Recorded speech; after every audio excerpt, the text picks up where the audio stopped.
Anche il comune di Realmonte andrà al voto nella prossima tornata elettorale. Ad Agrigento si dimette il vice sindaco Trupia per motivi personali, al suo posto andrebbe Valentina Cirino in rappresentanza della Lega di Salvini.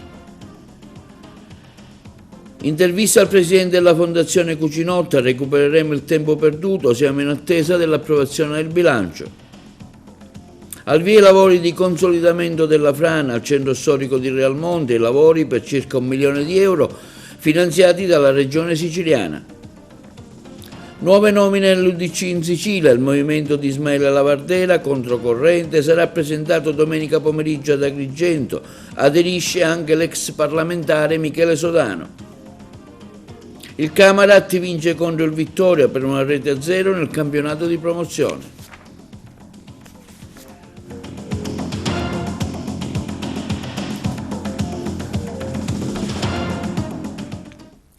Buongiorno con nuovo appuntamento di oggi giovedì 20 marzo di TVA Notizie, i comuni siciliani al voto il prossimo 25 e 26 maggio, tra questi anche il comune di Realmonte, il servizio.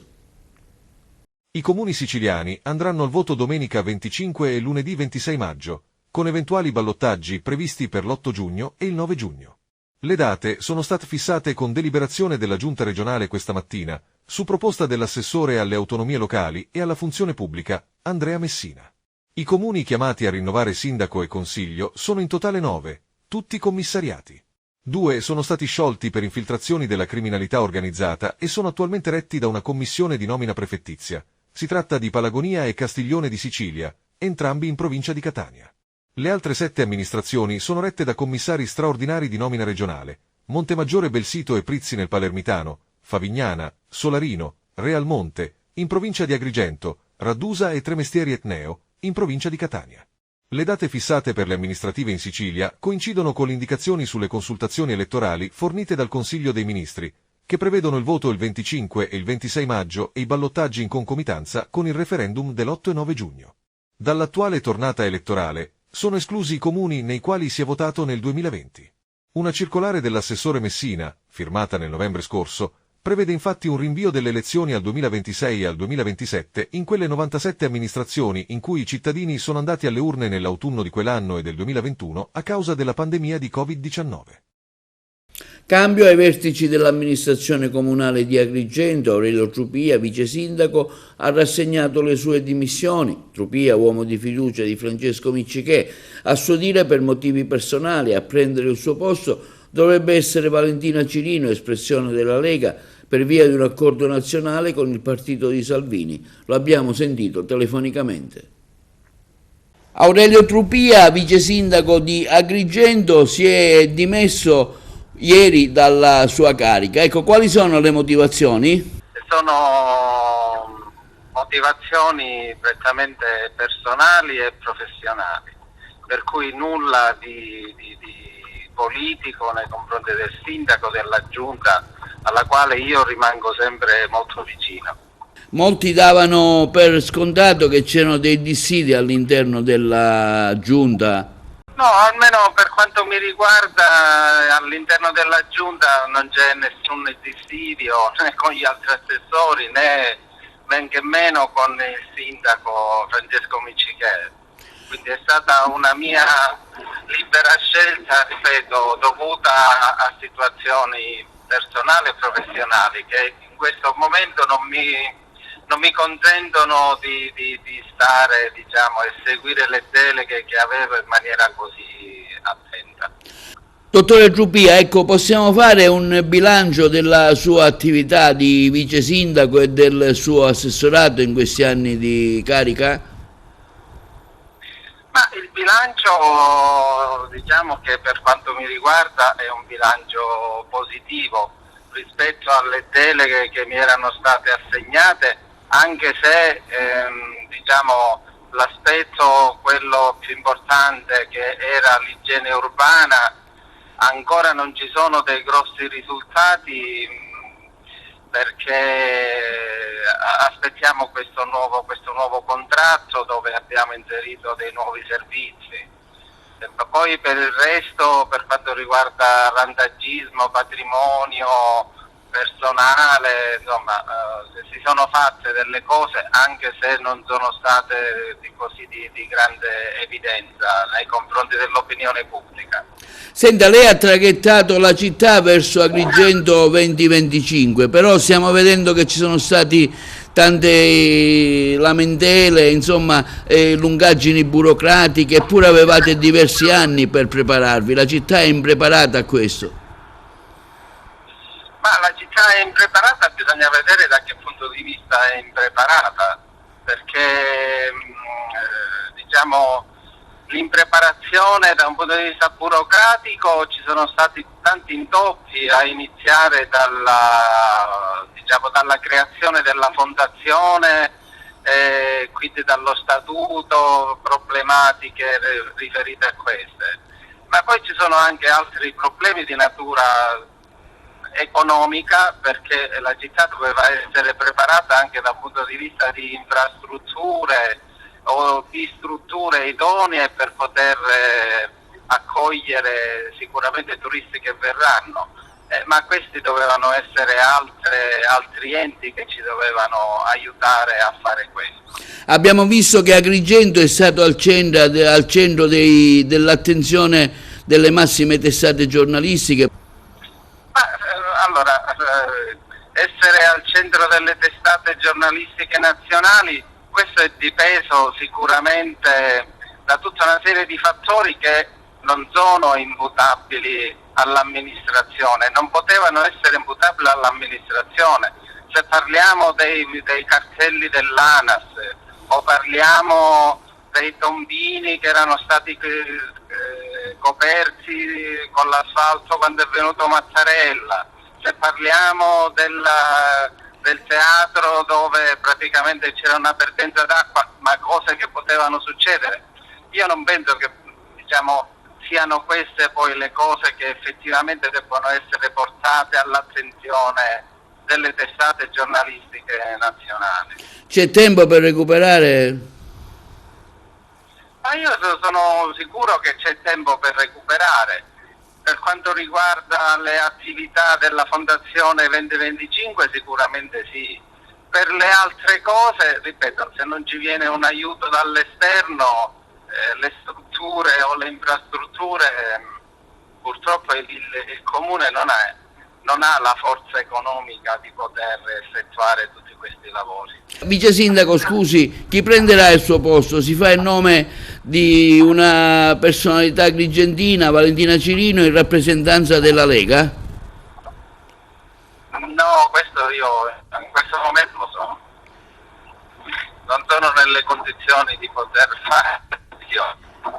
Quindi non ci dà conferma che questo suo incarico sarà rilevato dalla Lega? Eppure so che c'è un accordo politico a livello regionale e nazionale.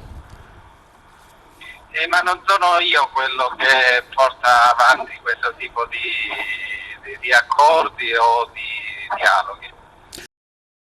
In occasione della presentazione di Agrigento Culture Pass, svoltosi presso il Museo Diocesano per la presentazione del biglietto unico per entrare alla valle e visitare anche i luoghi sacri, era presente il presidente della Fondazione Agrigento 2025, Maria Teresa Cucinotta. Sentiamolo in questa intervista fare il punto sull'attività della stessa fondazione. Oggi il primo biglietto condiviso per visitare la città e quindi il colle e la valle. È un primo passo, si parla di sinergia, si parla di aiuto al territorio. A che punto siamo con Agrigento, capitale italiana della cultura? Allora, intanto voglio dire che l'iniziativa di oggi è un'iniziativa importante, straordinaria, che tiene conto proprio della necessità un po' di coinvolgere tutta la città, che non si crei una frattura tra la Agrigento archeologica del centro storico e l'altra Agrigento, e questo è un punto importante perché tra l'altro col biglietto unico il turista è spinto proprio a vedere tutti i siti e speriamo che possa avere, sicuramente avrà un successo tale da poterlo mantenere oltre Agrigento capitale della cultura. Questa iniziativa è inserita, come lo chiamo io, in quel grande mosaico che è poi il dossier Agrigento Capitale della Cultura, che vede progetti della Fondazione ma anche progetti di tante altre componenti, l'Arcidiocesi appunto, il FAI e la Fondazione Pirandello, il Teatro Pirandello. Quindi noi stiamo lavorando, dico con tutta sincerità, come mio solito, per recuperare il tempo perduto che c'è stato, è inutile nascondersi. Stiamo approvando il bilancio, da qui partiranno poi una serie di altre attività, approvazione dei progetti, messa in opera di altri, alcuni sono stati già attivati perché la gente pensa che non abbiamo fatto niente finora, ma altri progetti che non avevano spese sono stati già attivati e sono partiti a marzo. Altri progetti che naturalmente devono seguire le procedure pubbliche saranno attivati ora dopo l'approvazione del bilancio. La sede l'abbiamo avuta grazie al consorzio, libero consorzio di Agrigento, che ci ha messo a disposizione i locali, le strutture, i computer, insomma sono stati veramente collaborativi, e quello che voglio dire, e si unisce a quella che è l'iniziativa di oggi, è la sinergia. La sinergia è importante tra le istituzioni, io ho trovato molto supporto e molta sinergia, anche l'iniziativa di oggi col parco abbiamo una straordinaria sinergia. Mi auguro che questa sinergia coinvolga anche tutta la cittadinanza e che ci venga proprio a dare supporto da un punto di vista anche del consenso, perché c'è molta conflittualità e questa è una cosa che non giova a nessuno, e non giova soprattutto né ad Agrigento né alla sua provincia né ad Agrigento capitale della cultura, che è un'occasione straordinaria che deve far risultare appunto e deve far diventare Agrigento veramente una meta importante che vada anche oltre il 2025. Per questo lavoriamo e per questo ci impegniamo. Posso chiederle, secondo lei, queste ultime notizie di stampa in cui alcune cose programmate sono saltate, penso all'EFEB, penso al Festival della Filosofia, o se non rimandate quantomeno posticipate, pesano sull'effetto generale, cioè come se si allontanasse, come se si volesse, come le devo dire, perdere il treno? Guardi, io dico sempre che il dossier è un progetto, anche se definito in fieri, cioè si sta concretizzando via via. L'EFEB non salterà perché abbiamo fatto proprio ieri una riunione in regione e essendo un progetto molto articolato slitterà di un mese, ma si farà nelle sue 3 componenti, perché poi aveva 3 aspetti, un aspetto che doveva essere a fine marzo e lo faremo, poi un aspetto a fine giugno e un altro a novembre, quindi non salterà niente, ci possono essere delle modifiche nelle date, questo ci tengo a dirlo, perché ripeto sono progetti comunque in itinere, comunque ci possono essere state diciamo anche delle incomprensioni nella realizzazione. È un progetto peraltro quello, un progetto a latere che finanzia appunto la Regione nell'ambito delle attività a sostegno di Agrigento capitale della cultura, quindi diciamo la preoccupazione non la vedrei, visto che ripeto c'è una grande sinergia, un grande impegno perché tutto possa andare tranquillamente in porto. E la frana di Realmonte al via i lavori al centro abitato, soddisfatto Schifani, mettiamo in sicurezza le zone più vulnerabili del nostro territorio. Il servizio. Mancano pochi giorni all'avvio dei lavori che a Realmonte consentiranno il consolidamento del versante sud-ovest del centro abitato in prossimità dalla scuola elementare e a valle della via Palermo. La struttura di contrasto al dissesto idrogeologico ha aggiudicato l'appalto per la messa in sicurezza delle aree interessate dagli interventi. Giunge così al termine una vicenda che negli ultimi anni ha creato non poca apprensione ai residenti di Realmonte, zona densamente popolata.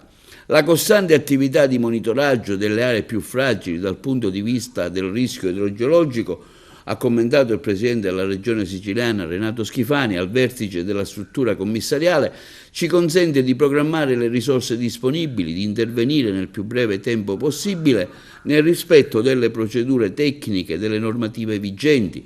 La salvaguardia della pubblica incolumità e la messa in sicurezza dei centri abitati sono gli obiettivi che ci siamo prefissati.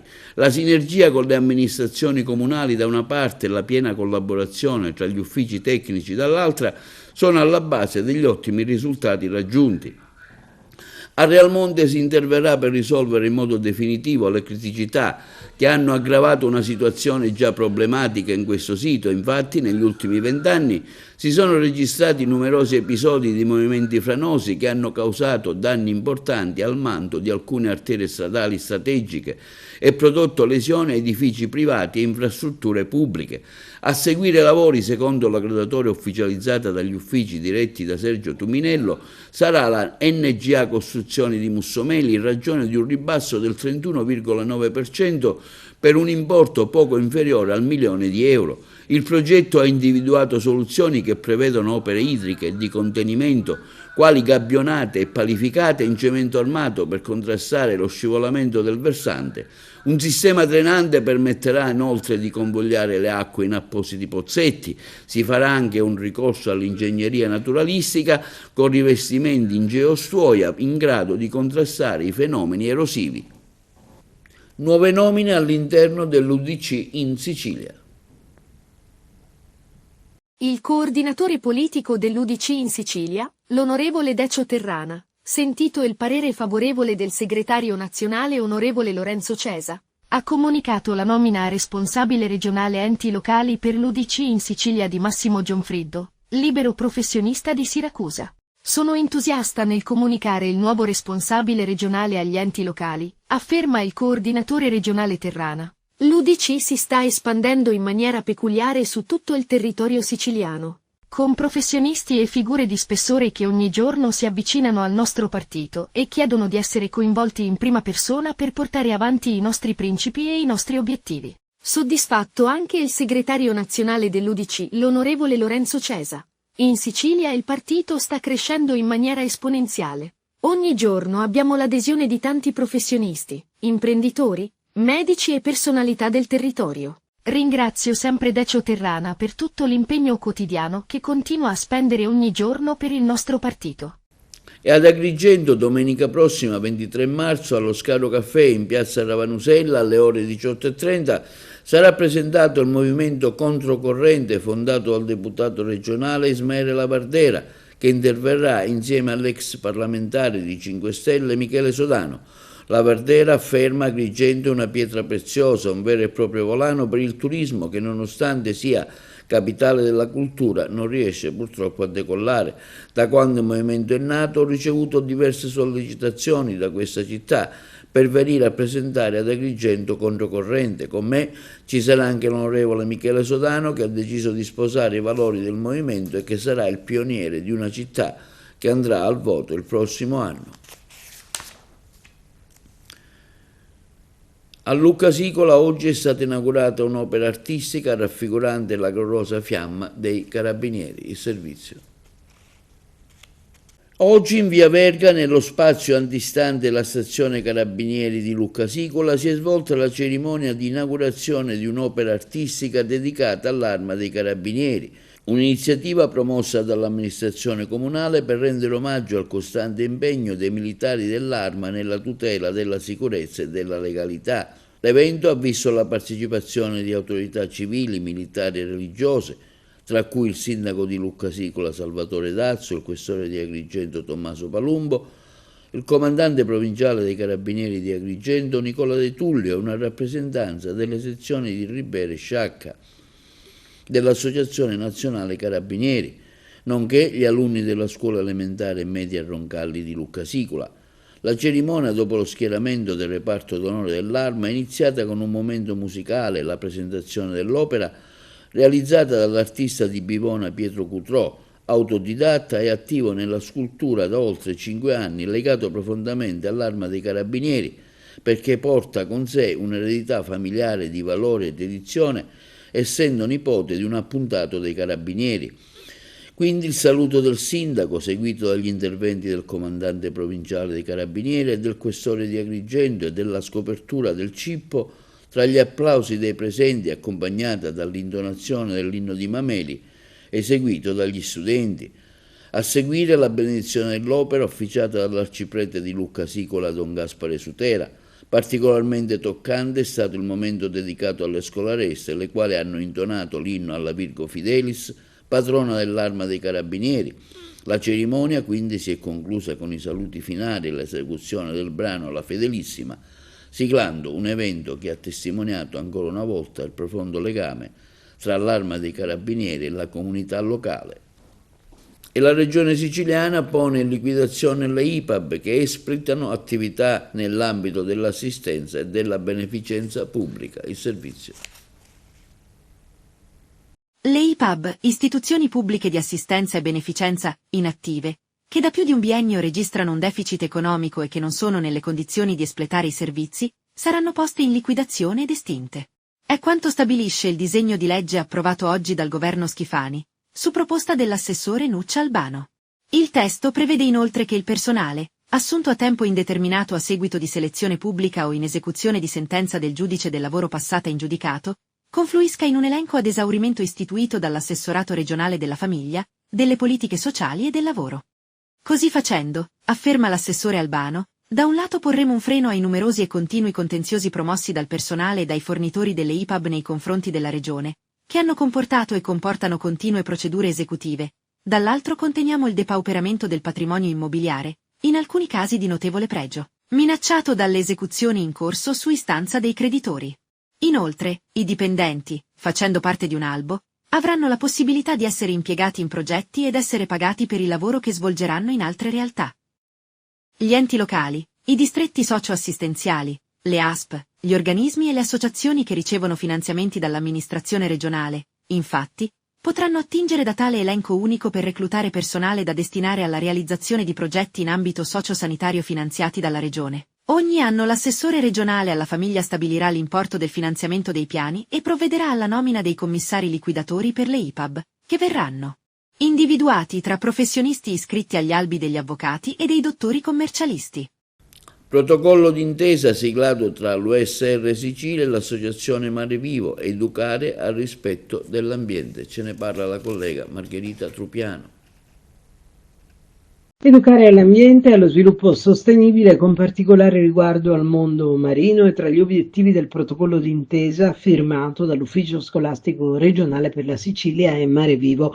Il protocollo avrà una durata triennale e prevede la possibilità di avviare rapporti di collaborazione anche in cooperazione con altri partner, quali università, associazioni, enti di ricerca, enti locali, consorzi, con l'intento di realizzare percorsi di sensibilizzazione, educazione e informazione rivolti a dirigenti scolastici, docenti e studenti. Per questi ultimi in particolare l'obiettivo è di fare acquisire comportamenti responsabili finalizzati alla tutela del patrimonio ambientale e alle competenze di cittadinanza globale, come anche alla creazione del curriculum ambientale. Il documento prevede inoltre di realizzare laboratori didattici già durante l'anno scolastico in corso nell'ambito di progetti quali Houston Cultural Program, 3R per il mare, rigenerare, recuperare, rispettare e Blue Minds, nell'ambito di tutte le iniziative di divulgazione e sensibilizzazione promosse presso i 2 centri di educazione ambientale, Baia del Corallo di Palermo e l'Oasi Mare Vivo di Cattolica Eraclea. Il nuovo saggio pubblicato per i tipi di Franco Angeli nella collana di sociologia, nel libro di Francesco Pira La buona educomunicazione, un'indagine sociologica sul sistema educativo e le nuove tecnologie. Sentiamo lo stesso Francesco Pira in questa dichiarazione. La buona educomunicazione, e questo è il titolo del mio ultimo lavoro per i tipi di Franco Angeli, con la prefazione del professor Cesare Rivoltella, un libro in cui cerco di esaminare oggi qual è il rapporto tra le 2 grandi istituzioni, le 2 grandi agenzie educative, la scuola e la famiglia, e le nuove tecnologie, passando da quello che abbiamo appreso con gli studi sulla media education è quello che stiamo cercando di capire sulla educomunicazione. Che cos'è la educomunicazione? Una prospettiva nuova di cittadinanza digitale, una possibilità di riuscire ad armonizzare i suoni per una educazione che possa in qualche modo essere la migliore possibile, utilizzando le nuove tecnologie come degli strumenti efficaci e non come qualcosa, visto che la cronaca ci restituisce tanti casi negativi, che può danneggiare la vita dei più piccoli. E in questi ultimi anni lo sviluppo di tecnologia ha certamente dato vita a degli strumenti e applicativi destinati soprattutto ai bambini e ai ragazzi, come i videogiochi, la telefonia mobile, i PC, che hanno modificato non soltanto il modo di comunicare, ma hanno trasformato le dimensioni del gioco, dell'apprendimento e della socializzazione. E da qui il percorso di ricerca che ha visto una indagine sul campo con la testimonianza di 15 dirigenti scolastici e docenti di tutta Italia per cercare di capire di più quale può essere la nuova strada. È stata purtroppo un'amara festa del papà per i tanti lavoratori di Almaviva, 400 in Sicilia e oltre 250 a Palermo in cassa integrazione da 3 anni, nuovamente scesi in piazza per chiedere la fine di questa vertenza. Ce ne parlano meglio i colleghi di Palermo. Un'amara festa del papà, quella di oggi. Esattamente, un'amara festa del papà, perché dopo 3 anni continuiamo ad essere in cassa integrazione senza avere ancora una certezza sul nostro futuro. Non vi nascondo che ogni tanto le mie figlie mi chiedono: papà, facciamo questo, facciamo quell'altro, partiamo, non partiamo, e in questo momento, a meglio, da 2 anni, anche quasi 3 anni a questa parte, perché a giugno facciamo 3 anni di cassa integrazione, devo rifiutare e tentare di allungare ancora di più la situazione. Non gli dico no, prometto, e poi spero di mantenere al più presto e continuare ed esaudire più che altro i loro desideri. Oggi con questo sit-in stiamo provando a sollecitare la nostra situazione, che ormai è arrivata, diciamo, quasi alla fine. Considerate che il 31 di luglio scade la cassa integrazione, da quel momento siamo totalmente fuori. Quanti lavoratori parliamo? Stiamo parlando di circa 400 lavoratori nel territorio siciliano, oltre 250 sono solo qui a Palermo. Lo ripeto, hanno lavorato per oltre 20 anni per il call center che era Almaviva, rivogliamo il nostro posto di lavoro. Il problema è che quei tavoli ministeriali fino ad ora ci hanno portato solo ammortizzatore sociale. Attenzione, non è che ci tiriamo indietro, perché il licenziamento sarebbe sicuramente peggio, però a questo punto, dopo circa 3 anni di ammortizzatore sociale a 0 ore, vorremmo trovare qualcosa di meglio. Vorremmo ricominciare a lavorare, vorremmo ricominciare a avere la dignità, vorremmo ritornare a casa e dire ai nostri figli che papà o mamma è stato al lavoro oggi. Questi lavoratori sono in ammortizzatore sociale da tanto tempo, da 3 anni. Abbiamo chiuso un altro accordo di ammortizzatore sociale in extremis, l'ultimo ammortizzatore fino al 31 di luglio.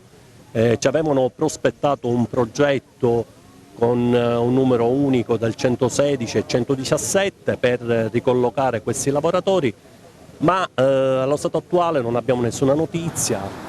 Si avvicina questa data che pressa sulle famiglie, sui lavoratori, il 31 luglio. Cosa succede adesso?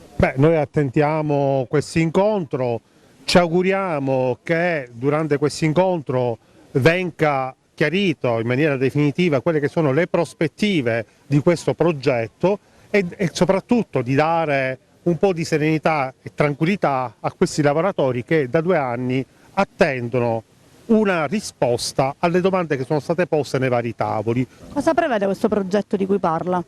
Questo progetto prevede di istituire il servizio 116 e 117 previsto dal governo nazionale.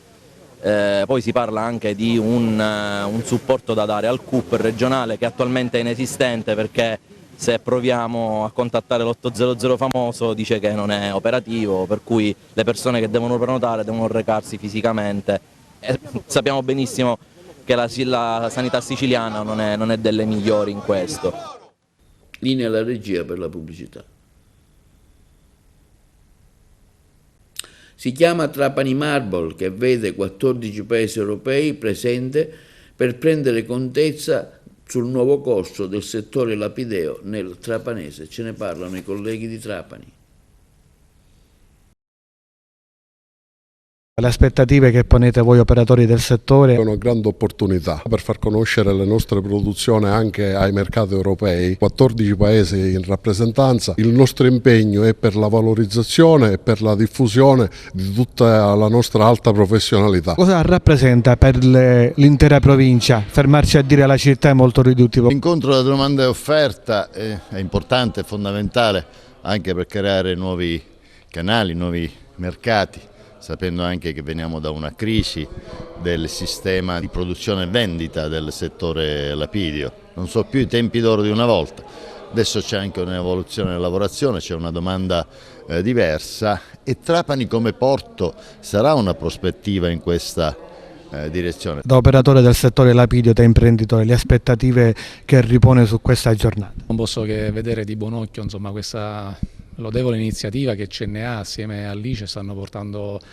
avanti, convinto del fatto che possa dare o provare a dare risposte a uno di quelli che ritengo essere uno dei problemi ancestrali un po' del comparto di cui io mi onoro di fare parte, cioè nel tempo abbiamo un po' trascurato la diversificazione dei mercati. Serve fare incontrare l'attività produttiva che per noi è storia, il bacino mammifero di Custonaci, con quella che può essere un veicolo per la valorizzazione dei nostri prodotti su scala anche europea. Ci riteniamo particolarmente orgogliosi di aver organizzato questo evento così importante che per la prima volta si organizza nel nostro territorio. Si è preso finalmente contezza, non siamo più in tempi d'oro come lo eravamo 30-40 anni fa. Cambiate le regole del mercato, sono cambiate le esigenze, adesso si va magari più verso un prodotto rifinito, più lavorato, immagino, rispetto a un prodotto grezzo, insomma, che veniva approntato in prima battuta, e dunque ci vuole anche una qualificazione artigianale, mettiamola così, direi professionale. Ci siamo troppo focalizzati sui mercati cosiddetti arabi, mediorientali e nordafricani, e questa cosa chiaramente ha un po' limitato lo sviluppo commerciale e la crescita. Ci siamo appiattiti e come domanda proveniente soltanto da quelle zone, ma anche come standard qualitativi che non sono direttamente orientabili in mercati magari un po' più esigenti. Bisogna adeguarsi ai tempi e l'importante è governarli i processi. Adesso speriamo di fare un buon lavoro incontrando questi operatori che provengono da mezza Europa, sono delle figure specializzate, architetti, ingegneri, gente che conosce il comparto, che opera con le costruzioni, e chissà che non si riesca in qualche modo a allacciare dei contatti che possano, non dico nell'immediato, ma quantomeno in prospettiva, darci la possibilità di iniziare a guardare anche altri mercati, magari mercati un po' più remunerativi, se mi si può passare il termine. E si svolgerà oggi pomeriggio una serata dedicata al compositore Michele Lizzi in occasione del 53° anniversario della sua morte, con un concerto che si svolgerà al Circolo Empedocleo, fortemente voluto dalla pianista agrigentina Rita Capodicasa. Tra gli interventi quello di Gaspare Agnello, Giovanni Gallo, Calogero Brunetto, Iole Pinto e Michele Salvatore. Sentiamo l'intervista alla stessa Rita Capodicasa.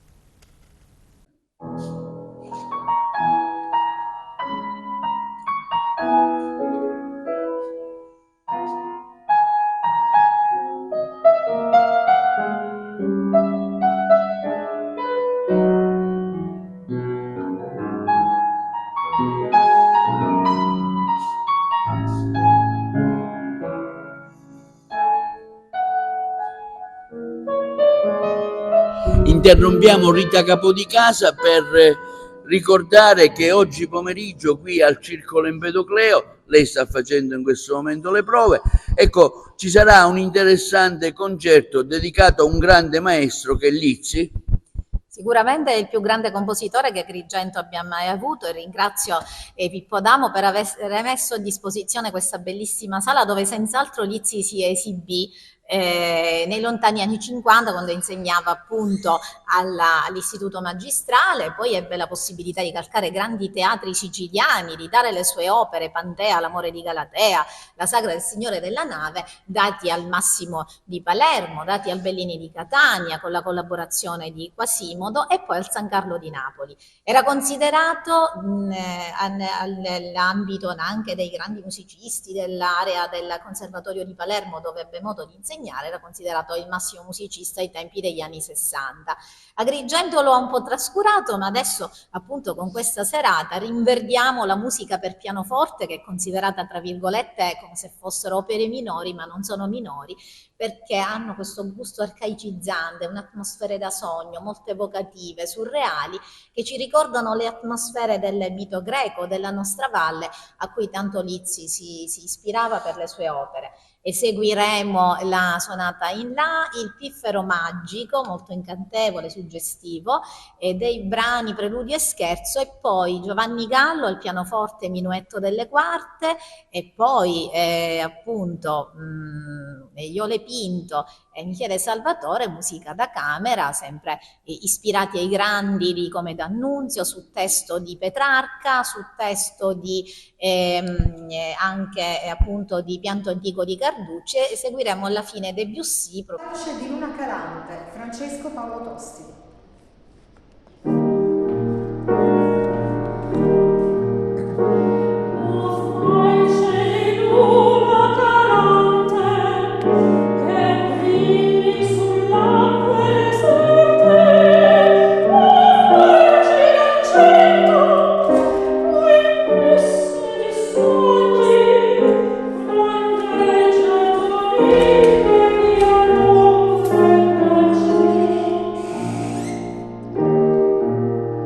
E per lo sport vediamo un servizio sul Camarat che vince in casa con il Vittoria per 1-0, valida per la 23ª giornata del campionato di promozione Girone C.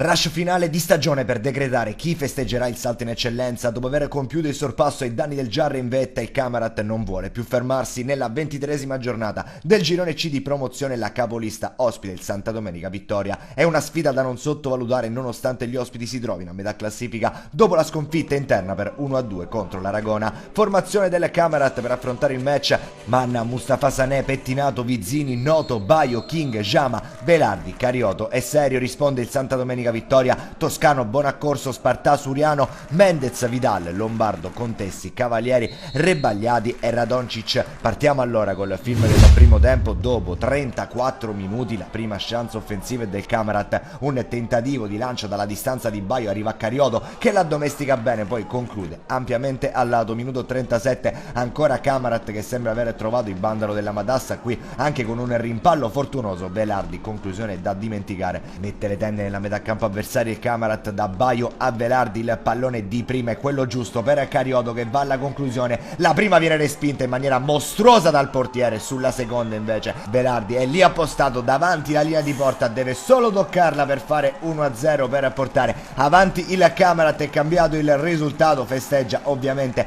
anche Carioto. Minuto 40, il Camarat continua a spingere adesso per cercare il gol del 2-0, cross dalla destra di Noto per Carioto che la controlla e calcia, respinta provvidenziale da parte di un difensore che evita il raddoppio del Camarat. Finisce così il primo tempo 1-0 per i padroni di casa contro il Santa Domenica Vittoria, fin qui il gol è quello al 38esimo di Claudio Velardi. Cambio al 52esimo, entra Marchica per Velardi, proprio al 60esimo Carioto cerca Serio, a spazio il numero 27 che salta l'avversario di netto, in area prende la mira col mancino ma il portiere respinge sul primo palo. 67esimo entra Lupo per Baio, 68esimo il Santa Domenica Vittoria con la palla di Radoncic che viene spazzata da Sané che per poco non rischia un clamoroso autogol. Minuto 75, tocca Sclafani per Vizzini, 78esimo il Camarat in attacco, rimessa laterale che finisce in zona Serio dal fondo, dalla sinistra prova a mettere il cross sul secondo palo, la girata di Carioto che però non trova lo specchio della porta. 79esimo entra Marrone, esce Serio. 90esimo l'ultima occasione del Camarat con il calcio d'angolo che sul primo palo viene girato da Carioto oltre la traversa. Finisce così allora, finisce con la vittoria pesante del Camarat per 1-0 sul Santa Domenica Vittoria. Decide il gol di Claudio Velardi. Amici di Wisport, un cordiale saluto e come sempre alla prossima.